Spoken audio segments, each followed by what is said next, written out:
তাহলে তোমার এই যৌবন কালটা যদি তুমি সারা দিন মোবাইলেই কাটাও, অশ্লীল ছবি দেখে কাটাও, এক ওয়াক্ত নামাজ পড়তে যদি মন না চায়, তুমি যদি রাস্তার সমস্ত বেড়ি দেখতে মন চায়, পৃথিবীর সব উলঙ্গ ছবি যদি দেখতে মন চায়, আল্লাহর দোহাই করে বলো বাপ, তোমার হাতে তোমার জেনারেশন তারা কি করবে? আজ আমাদের সন্তান কি পরিমাণ গুনায় আসক্ত, এক মোবাইল তাদেরকে কি পরিমাণ অসভ্যতায় পৌঁছাইছে। বাবারা, চাচারা, আপনারা কল্পনায়ও জানেন না, আপনারা জানেন না। আপনি মনে করছেন ফুলাগান নষ্ট হয়ে গেছে, না নষ্ট হয়েছে না, শুধু গন্ধ ছুটছে। নষ্ট হইলে তো ভালো আছিল, রাতের ভাত তো সকালে ভিজাইয়া দুইয়া খাইয়ে লাইলে সারত। এটা তো বিরিয়ানি পচে গেছে, এটা বিরিয়ানি পচে গেছে, পচা বিরিয়ানি বাড়ির কাছেও রাখা যায় না, দূরে ডাস্টবিনে ফেলতে। সন্তানের হালাত এমন, ছেলেটার নষ্টামি এই পরিমাণ, মেয়েটার নষ্টামি এই পরিমাণ। হাসতে হাসতে টাকা নষ্ট করছে, লক্ষ লক্ষ টাকা।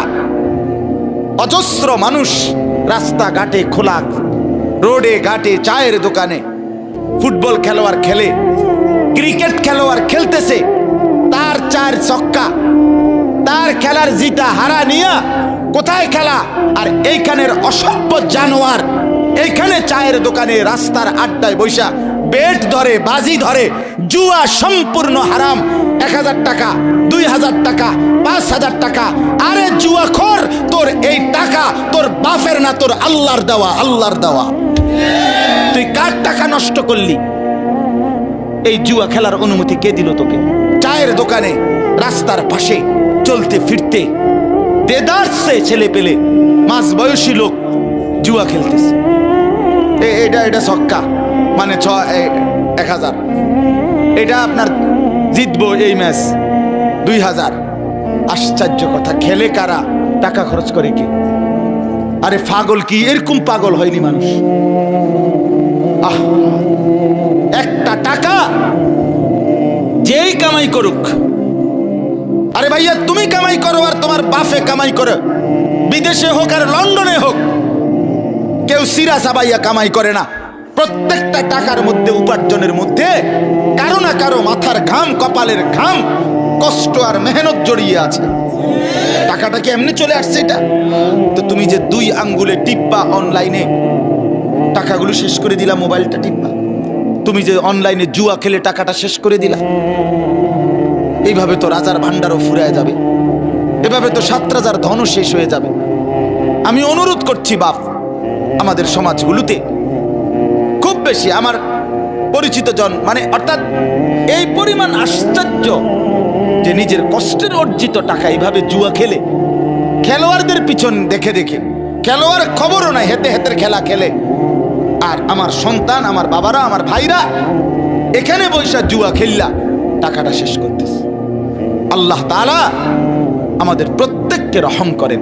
কোরআনুল কারীমের মধ্যে আছে, মদ এবং জুয়ার মাধ্যমে এই বেট বলেন, আপনারা কি বেট করেন না? কিতা বেট, বাজি, বাজি ধরা আর কি, কথা বোঝেন নাই আপনারা? এটা আছেনি আপনার এলাকায়?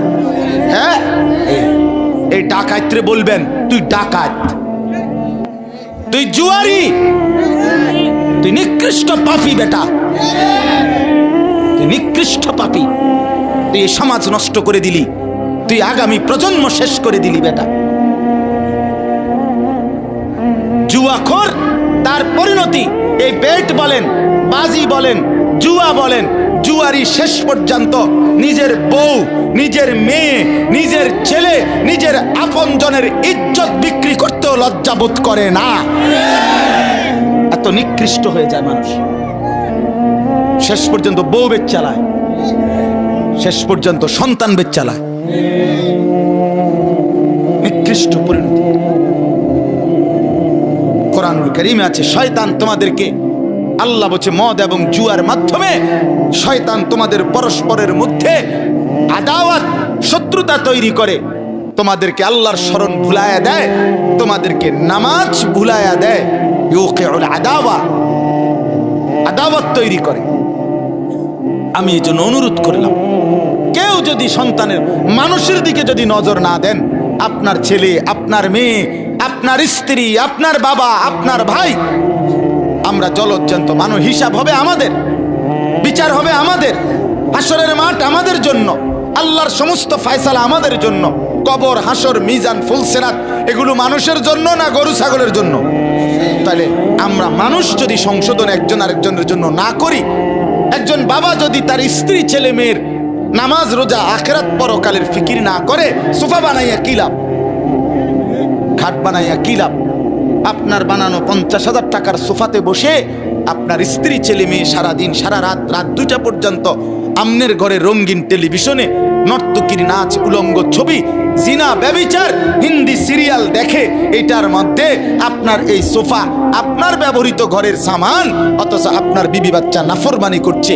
আল্লাহর কসম, কসম আল্লাহর, আপনি মৃত্যুর পরেও যতদিন এই গুনার সামানগুলো থাকবে, এই রঙিন টেলিভিশন যতদিন থাকবে, যতজন আপনার বউ বাচ্চা, নাতি নাতনি, ফুতের বউ, ছেলের বউ, মেয়ের জামাই রঙিন নাচ গান দেখবে, আল্লাহর কসম এই কোরআন ধরে বললাম, আপনার আমল নামায় ওই নাফরমানদের গুনার 100 সমান গুনাহ আপনার নামও লেখা হবে।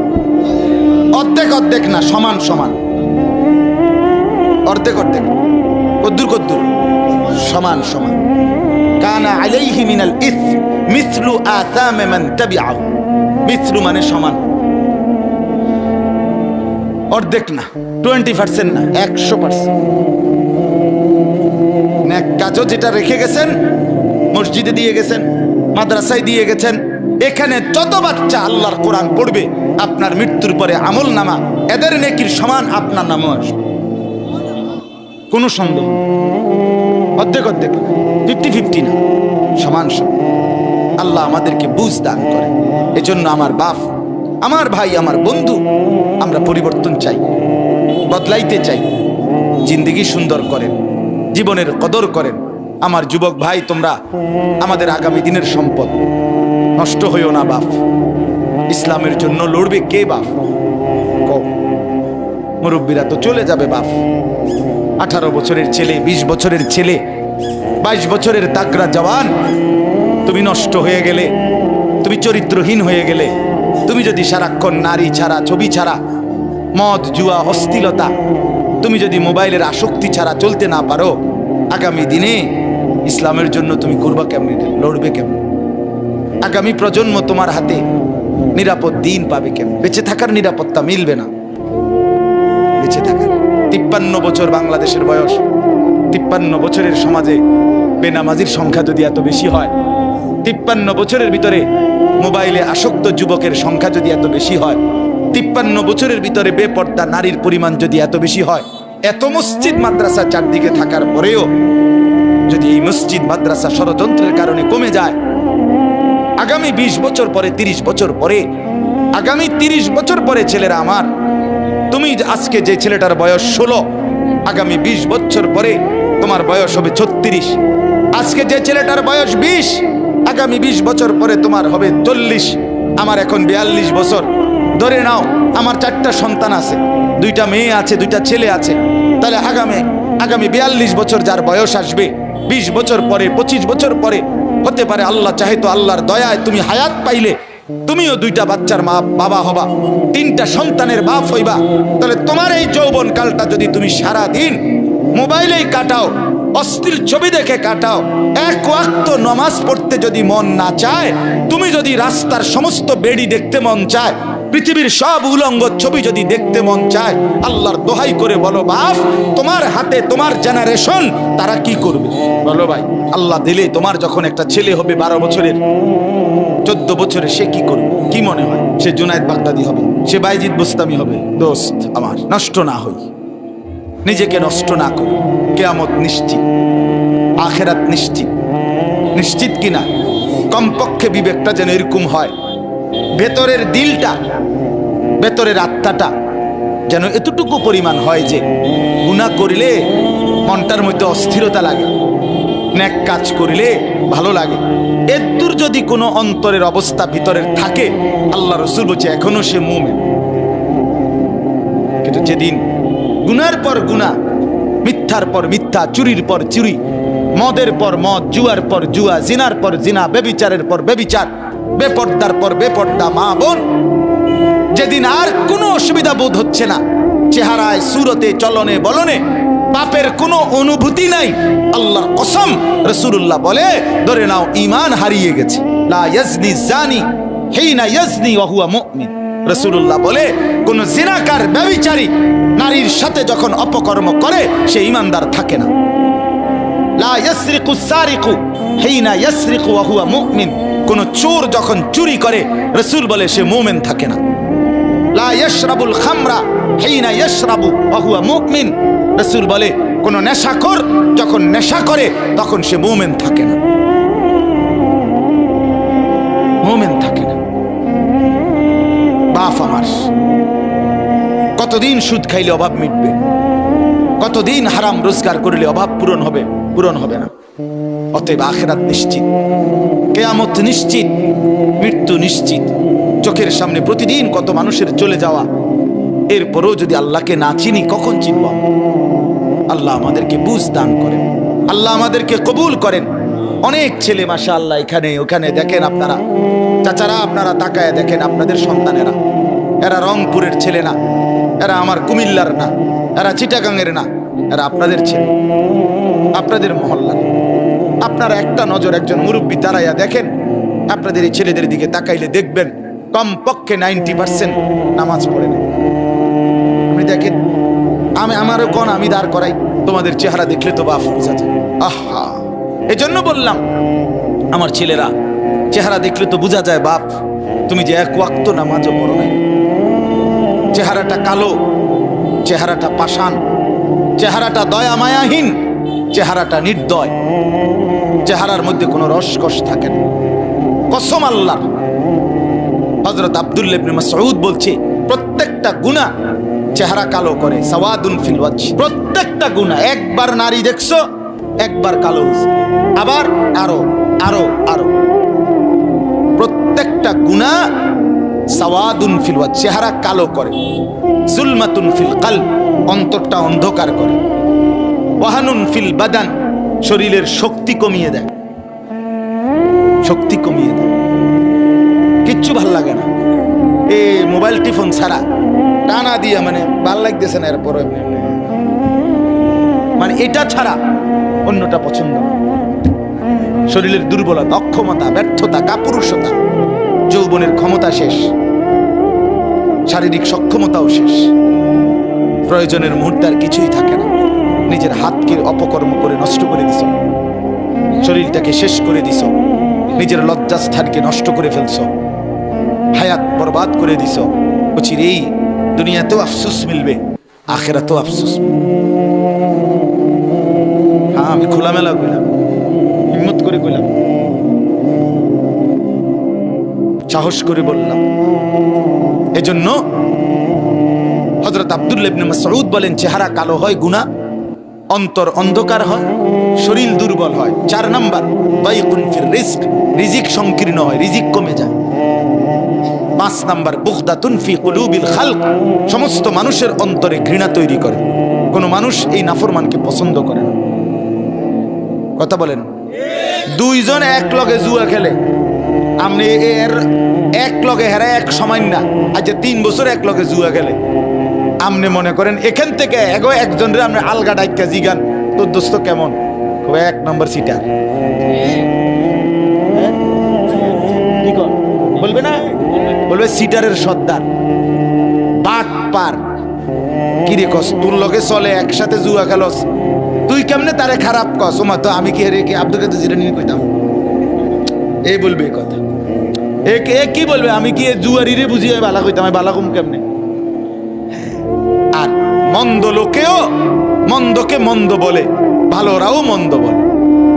আচ্ছা, একজন লোক নামাজি, আপনি একটা জুয়ারি মদখোরকেও জিগান ভাই উনি কেমন, সে বলবে ভাই আমি খারাপ হইতারি কিন্তু সে ভালো।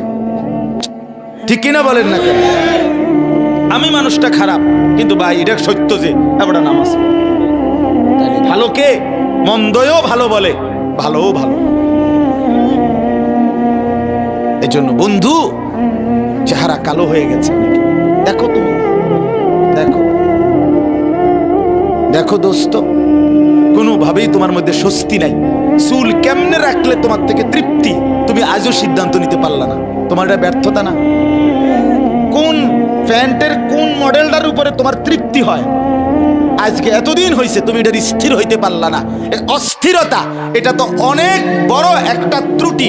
অস্থিরতা যে আমি কেমনে সুন্দর লাগে আমারে, আমি এটাই ফয়সালা করতে পারলাম না। তো তোমার বাত রান দেখে তুমি বেকুবের বাত, আহাম্মক কোথাকার বেটা। আমি তো 42 বছরে কোনোদিন আর ডিজাইন বদলাইতে হয় নাই, ডিজাইন বদলাইতে হয়। তুমি তো অস্থির, তোমারে তো দুশ্মনে অস্থির বানায় দিছে। একবার বলছে ডান দিকে চুল বড় কর, আরেকবার বলছে বাম দিকে চুল বড় কর, আরেক দিকে বলছে সামনের দিকে চুল বড় কর, আরেকবার বলছে এদিক দিয়ে একবার সাদা বানাই এলা, এদিক দিয়ে বাড়াইয়া রাখ, আরেকবার বলছে এবার এদিক দিয়ে সাদা বানা। হায় হায় রে, তুমি একটা বার, আমি যদি এখানে এই ছেলেটারে বলি এই তোমারে আমি বললাম যে একবার ডাইনা টুটাও, টুটাও নামাও, বামা টুটাও, ঠ্যাঙ্গাল কি দাও, তো একবার কইলাম ঠ্যাঙ্গাল কি দাও, একবার কও ঠ্যাং নামা, তো তুমি কি করবে? আরে খুঁজতে ই পাগল আনছে করতে আমার এরকম শুরু করলাম, বলবে কি না বলেন না কেন? একজন স্বাভাবিক মানুষ কি বলবে যে হুজুর আপনি কা আমার লই এরকম শুরু করছেন কা, কি পাগলাম ইয়ে নাম, আমার কোন একবার হাত উঠাইতাম, একবার ঠ্যাং উঠাইতাম এরম কা। তাহলে তোমারে বেঈমানে একবার কয় হ্যান দিয়া কাট, একবার কয় হ্যান দিয়া কাট, একবার কয় এদিক দিয়া কাট, তোমারে কা এরকম পাগল ফাইলো? তুমি বলো না তারে যে কিরে বেঈমান তুই আমারে লইয়া কেরম শুরু করলি, তুই আমারে লইয়া কেরম শুরু করলি? তুই দিয়ে একবার কস আমারে সিবা প্যান্ট কিনতাম, একবার কস ডোলা প্যান্ট, একবার কস মারু হাফ প্যান্ট, একবার কস ছিদ্র ছিদ্রওয়ালা প্যান্ট, এটা কি? আহ বোকারে, এত্তুর দেমাগও যদি না থাকে ভাইয়া, তুমি বুঝলা কি? তোমার আকল কোথায়? তোমার দিমাগ কোথায়? তোমার বিবেক কোথায় ভাইয়া? আল্লাহ আমার সন্তানদেরকে বুঝ দান করেন। ছেলেরা হাইসা উড়াই দিও না, হাইসা উড়াই দিও না দোস্ত। তোমার পথে তুমি যাইবা গা, আমিও যাবো। আমি কুমিল্লা ক্যান্টনমেন্ট ফিরে যাব আল্লাহ হায়াতে বাঁচাইলে। জিন্দিগি থেমে যাবে না। তোমার কাছে আমি আটকানো না, আমার কাছে তুমি আটকানো না। তোমার হিসাব আমি নেব না, আমার হিসাব তুমি নেব না দোস্ত আমার।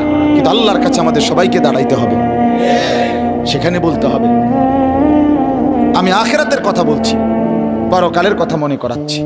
আখিরাত অস্বীকার করা যাবে না, পরকাল অস্বীকার করা যাবে না। আখিরাত নিশ্চিত, নিশ্চিত কিনা বলেন? অতএব বাপ, মৃত্যুকে তো তুমি আড়াল করতে পারো, যত মাতবুরি করো ভাইয়া। আজ হয়তো বাবা তোমার ভয় পাইলা না, মারে ভয় পাও না, কেউরে মনে করো, কিচ্ছু মনে করো না, কিন্তু মৃত্যুকে কেমনে আড়াল করো? আল্লাহর আযাব থেকে কেমনে বাঁচবা ভাইয়া? কেমনে কেমনে? তালফাহু ওয়ুজুহাহুমুন নার ওয়া হুম ফিহা কালিহুন। আল্লাহ তাআলা বলছে জাহান্নামী, তোমার চেহারাটাকে দুনিয়ার কড়াইয়ের মধ্যে, তেলের মধ্যে, গরম তেলে যেভাবে মাছ এই পিঠ ওই পিঠ করে চাপ দিয়া দিয়া ভাজি করে, তালফাহু ওয়ুজুহাহুম, জাহান্নামের আগুনের মধ্যে জাহান্নামের গাল চেহারা এইভাবে চাপ দিয়ে দিয়ে আগুনে পোড়ানো হয়। ওয়া হুম ফিহা কালিহুন, আর তখন জাহান্নামের চেহারা বিভৎস মলিন হয়েছে। এজন্য আমি আমার কথা শেষ, রাত হইছে, আর লম্বা করতে চাই না। ফেরাইবার চেষ্টা, আসলে খুব বেশি পণ্ডিতি, অনেক বেশি জ্ঞানের বহর জাহির করা, এটা উদ্দেশ্য না ভাই।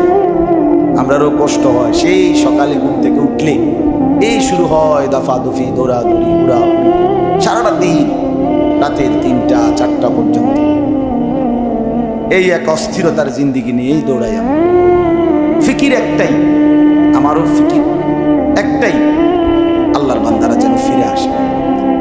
মালিক চায় এটাই। আমার কথা বলো, আমার কথা শোনাও আমার বান্দাদেরকে, বিনিময়ে আমার বান্দারা যেন আমাকেই ভয় পায়, আমার কাছে ফিরে আসে। বান্দা যখন ফিরে আসে ভাইয়া, কেউ যখন তওবা করে, ভুল বুঝতে পারে, আবার নতুন করে আল্লাহর কাছে ক্ষমা প্রার্থনা করে, কসম খোদা আল্লাহ তাআলা ভীষণ খুশি হয়। হাদিসে আছে, আল্লাহর কোনো বান্দা যখন তওবা করে, আল্লাহ তখন ফেরেশতাদেরকে বলে, আমার ফেরেশতারা 7 আসমান আর জান্নাত সাজিয়ে দাও। ফেরেশতারা জান্নাত সাজায়, আসমান সাজায়। ফেরেশতারা ডেকে বলে, রব্বুল আলামিন কি হলো যে কারণে আসমান সাজাইলেন, জান্নাত সাজাইলেন? রব্বুল আলামিন তখন বলে, আসলাহাল আবদু মাওলাহু, এক ভেগে যাওয়া গোলাম আজকে তার মনিবের সাথে সম্পর্ক ঠিক করে ফেলছে। আল্লাহ বলে, আমার এক গোলাম আমার থেকে ভাইগে গেছিল রে, অনেকদিন ওই আমারে সেজদা দেয় নাই, আজকে দিছে। অনেকদিন সে আমারে ডাকে নাই, আমি খুব কষ্ট পাচ্ছিলাম। আমার বান্দা আমার হাতে গড়া, আমার দেওয়া নাক চোখ কান, আমার দেওয়া জবান, আমার দেওয়া জিহ্বা, আমার গড়া বান্দা আমারে ভুলে আমার থেকে ছুটে গেছে। আজ আমার সেই ভেগে যাওয়া বান্দা আমার কাছে ফিরে আসছে। লাল্লাহু আশাদ্দু ফারহান বিতাওবাতি আবদি। নবী সাল্লাল্লাহু আলাইহি সাল্লাম বলেন, আল্লাহ তাআলা ভীষণ খুশি হয় বান্দা যখন তওবা করে। এজন্য যুবক ফিরে আসো, নওজোয়ান ফিরে আসো, নিজের ক্ষতি করো। আমি প্রত্যেক দিন বলি, ভাইয়া তুমি মরে গেলে হ্যাঁ পৃথিবীর কিচ্ছু আসবে। এই বন্ধুরা ধোকা ধোকা, একটা ফোলা ফাইন তুমি মরলে খানা বন্ধ করতে হবে। কসম খোদা, তুমি লিখ কেন? তোমার একটা ফ্রেন্ড এক লগে যদি বইয়ে বইয়ে বিড়ি খায়, তোমার লগে গাঁজা খায়, ফুটটা খায়, বাবা খায়, মদখোর গাঁজাখোর, একসাথে বইয়া উলঙ্গ ছবি দেখো, ওই জানোয়ারে জিজ্ঞেস করো বলে আমি মরলে আমার ঠ্যাংটা ভাঙলে তুই এক বেলা খানা বন্ধ রাখবি। কথা বুঝেন নাই? ধোকা ধোকা, এগুলো ধোকা।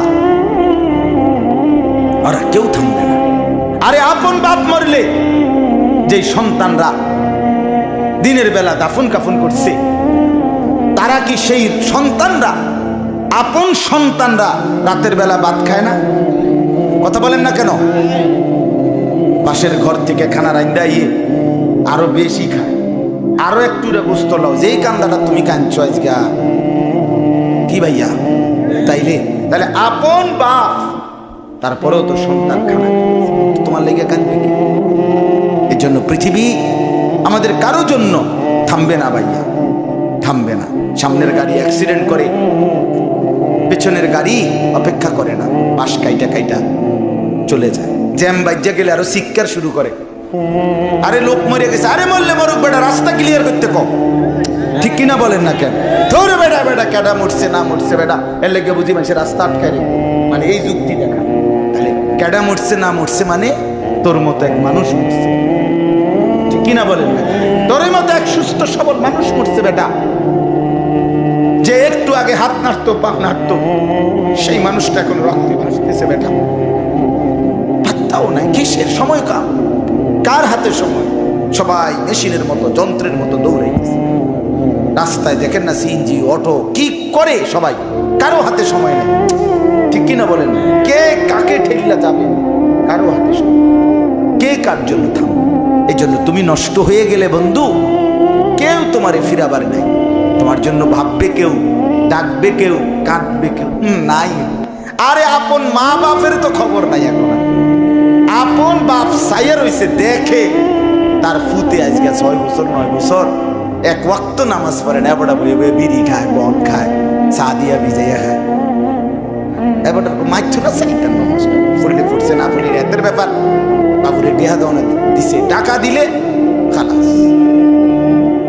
যদি সুদের টাকা দেয় বাপের কোনো অসন্তুষ্টি নেই, আর যদি টাকা না দেয় এবারটার গজবে আল্লাহর আরশ কাঁপে। ফুতের উপরে লানত দিতে দিতে, অভিশাপ দিতে দিতে শেষ। কারণ টাকা দেয় না, টাকা দেয় না, পুরা গ্রাম হাইটা হাইটা তখন মানুষের কাছে বদনাম। এই ফোলাগারে মানুষ করছি আমি, এই ফোলার লাইগা জীবন যৌবন শেষ করছি, 12 লাখ টাকা সুদে লইয়া তারে আমি নিজে বিদেশ পাঠাইছি। কত বড় নেয়ামতের কথা। বেশরম মানুষ সুদে টাকা লইয়া আবার মানুষের দ্বারা কম, এত বড় হারাম কইরা আবার কইতেছ হ্যাঁ 12 লাখ টাকা দিয়ে ফোলা বিদেশ পাঠাইছি আমি, কিস্তি লইছি আমি, সুদে লইছি আমি, আর অন ফোলা একটা টাকা দেয় না। তার মানে সম্পর্কটা হয়ে গেছে এখন টাকা পয়সার ভিত্তি। আখিরাত কোথায়? পাগলও তো বেটা এত পাগল না, তুই যেমন পাগল হইলি বেটা। আরে তুই কি পাগল হইলি রে? তুই যে এক ওয়াক্ত নামাজ পড়স না বেটা, আর তোরে কেমনে বললে বুঝাইতাম? আর কি বললে তোমার লজ্জা হইতো, কি বললে তোমার শরম হয়? তুমি তো ওই পাবনার মেন্টাল হসপিটালের পাগলের চাইতেও নিকৃষ্ট পাগল। সেই পাগল তো নামাজ পড়ে, আমি দেখছি তো, আমার চোখে আমি দেখছি, আমি তো অন্য কেউ বলছে এটা না, আমি নিজে দেখছি। এই জন্য প্রিয় ভাই আমার, দয়া করে নাফরমানির এই জিন্দিগি কষ্ট দিবে আমাদের।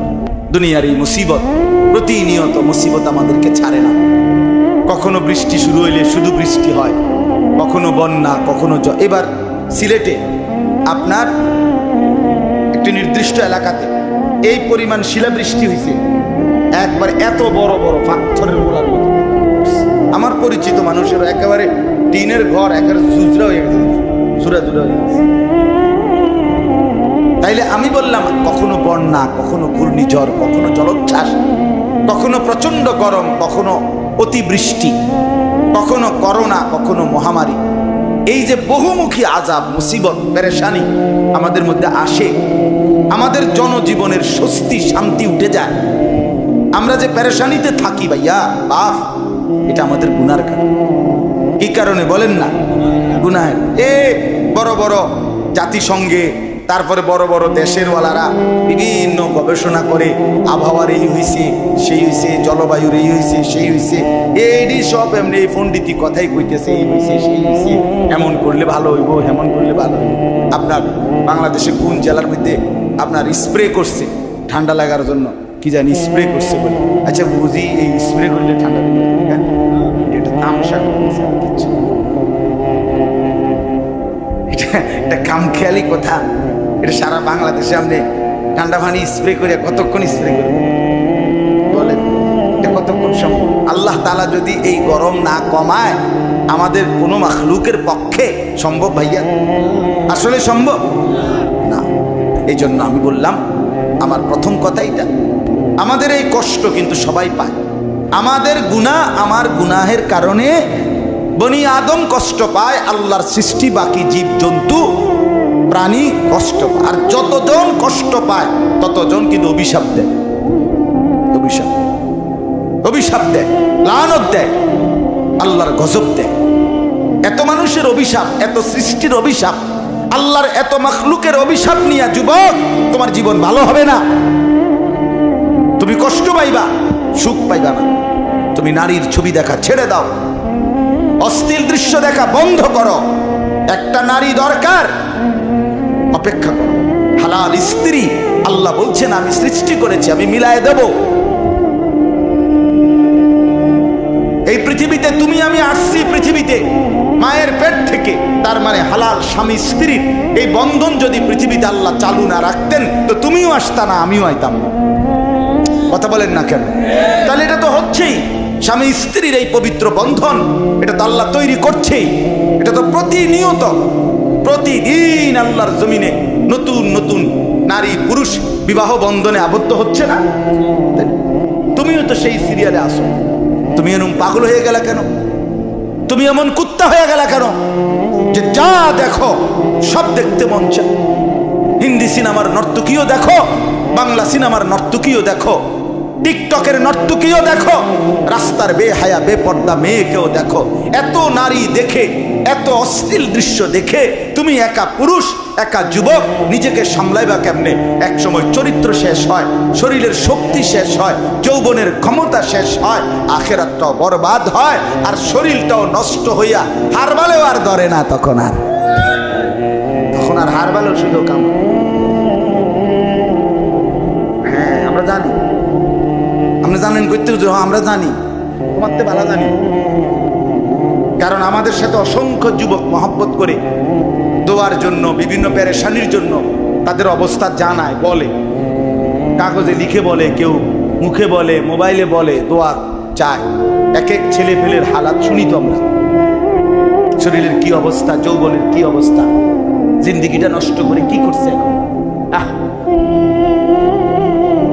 এখন ভ্যাঁ ভ্যাঁ করে কাঁদে। এজন্য দয়া করে আমরা যদি গুনাহ না কমাই আমাদের মুসিবত যাবে না। এই রোদ, এই তাপমাত্রা আবার কমবে তো আবার নতুন আযাব আসবে, আসবে কিনা বলেন? আবার আসবে, আরেকটা আসবে। আল্লাহ তাআলা ঘুরে ঘুরে আমাদেরকে বারবার মুসিবত দিয়ে ফেরাতে চাচ্ছে। কোরআনে আছে, আল্লাহ বলে, বান্দা লিউযীকাহুম বা'দাল্লাযী আমিলু লাআল্লাহুম ইয়ারজিউন। আমি আল্লাহ তাআলা তোমাদেরকে বিভিন্ন সময়ে আযাব দিয়ে, কিছুটা আযাব দিয়ে তোমাদেরকে আযাবের শাস্তির স্বাদ মজা দেখাইয়া আমি চাই লাআল্লাহুম ইয়ারজিউন, আমার বান্দারা যেন সবাই আমার দিকে ফিরে আসে।